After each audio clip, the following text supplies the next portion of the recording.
Hello cricket fans, welcome back to cricket Telugu. T20 world cup 2026 super 8లో నిన్న రాత్రి పల్లికెల్లె గ్రౌండ్లో జరిగిన పాకిస్తాన్ వర్సెస్ శ్రీలంక మ్యాచ్ ఒక absolute roller coaster ride. Pakistan సెమీస్కి వెళ్లాలంటే వాళ్ల ముందున్న ఒకే ఒక టార్గెట్ న్యూజిలాండ్ నెట్ రన్ రేట్ని దాటడం. అంటే మ్యాచ్ గెలిస్తే సరిపోదు, భారీ మార్జిన్తో గెలవాలి. ఒక స్టేజ్లో పాకిస్తాన్ ఓపెనర్లు ఆడిన ఆటకి శ్రీలంక చిత్తవడం ఖాయం, వాళ్లు సెమీస్కి వెళ్లడం పక్కా అనుకున్నారు. కానీ మధ్యలో జరిగిన ఒక ఎపిక్ కొలాప్స్, ఆ తర్వాత శ్రీలంక బ్యాటర్లిచ్చిన కౌంటర్ అటాక్తో పాకిస్తాన్ మ్యాచ్ గెలిచినా సరే టోర్నీ నుంచి దారుణంగా ఎలిమినేట్ అయిపోయింది. అసలు ఫస్ట్ ఇన్నింగ్స్లో ఫర్హాన్ రికార్డ్ బ్రేకింగ్ బ్యాటింగ్ ఏంటి? విరాట్ కోహ్లీ రికార్డ్ని ఎలా బ్రేక్ చేశాడు? సెమీస్ చేరాలంటే పాకిస్తాన్ ఎక్కడ ఫెయిలైందో ఈ వీడియోలో డీటెయిల్డ్గా చూద్దాం. ఎక్కడా స్కిప్ చేయకండి.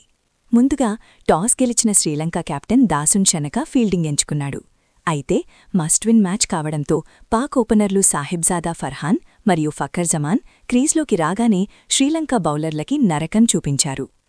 ఇద్దరూ కలిసి పవర్ ప్లే నుంచే గ్రౌండ్ నలుమూలలా బౌండరీల వర్షం కురిపించారు.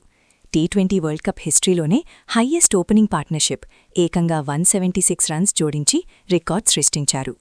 ఫఖర్ జమాన్ 42 బాల్స్లో 84 రన్స్ చేసి అవుట్ అవగా, మరో ఓపెనర్ ఫర్హాన్ ఏకంగా 60 బాల్స్లో 100 రన్స్ బాది అద్భుతమైన సెంచరీ కంప్లీట్ చేశాడు. అంతేకాదు ఒకే టీ20 వరల్డ్ కప్ ఎడిషన్లో అత్యధిక రన్స్ చేసిన విరాట్ కోహ్లీ 2014 ఆల్ టైమ్ రికార్డ్ని కూడా ఫర్హాన్ బ్రేక్ చేసి హిస్టరీ క్రియేట్ చేశాడు. కానీ ఇక్కడే అసలు ట్విస్ట్. 176 ఫర్ 0 స్కోర్తో 250 కొట్టేలా కనిపించిన పాకిస్తాన్ ఫఖర్ జమాన్ అవుట్ అవగానే పేకమేడలా కూలిపోయింది. కెప్టెన్ సల్మాన్ అఘా, షాదాబ్ ఖాన్, షాహీన్ ఆఫ్రీది ఇలా మిడిల్ ఆర్డర్ మొత్తం సింగిల్ డిజిట్స్కే అవుటయ్యారు.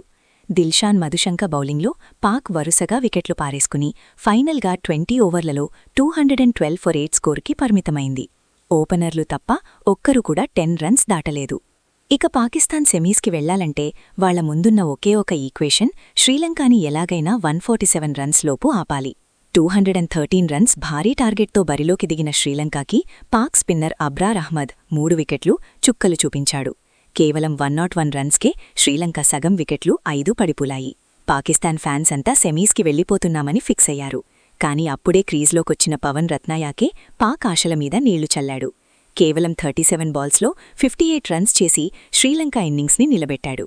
సరిగ్గా 16th ఓవర్లో శ్రీలంక స్కోర్ ఎప్పుడైతే 148 రన్స్ దాటిందో పాకిస్తాన్ వరల్డ్ కప్ నుంచి అఫీషియల్గా ఎలిమినేట్ అయిపోయింది.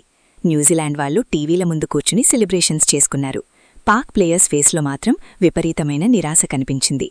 పాకిస్తాన్ ఎలిమినేట్ అయ్యాక ఇక శ్రీలంక కెప్టెన్ దాసున్ షనక చెలరేగిపోయాడు. అప్పటికే సెమీస్ ఆశలు గల్లంతై డీలా పడిన పాక్ బౌలర్లని ఒక ఆట ఆడుకున్నాడు. కేవలం 37 బాల్స్లో 58 రన్స్తో నాట్అవుట్గా నిలిచాడు. లాస్ట్ ఓవర్లో షాహీన్ ఆఫ్రీది బౌలింగ్లో అయితే షనక వరుసగా 3 అద్భుతమైన సిక్సర్లు బాదాడు. ఫైనల్గా శ్రీలంక 20 ఓవర్లలో 207 ఫర్ 6 స్కోర్ చేసింది.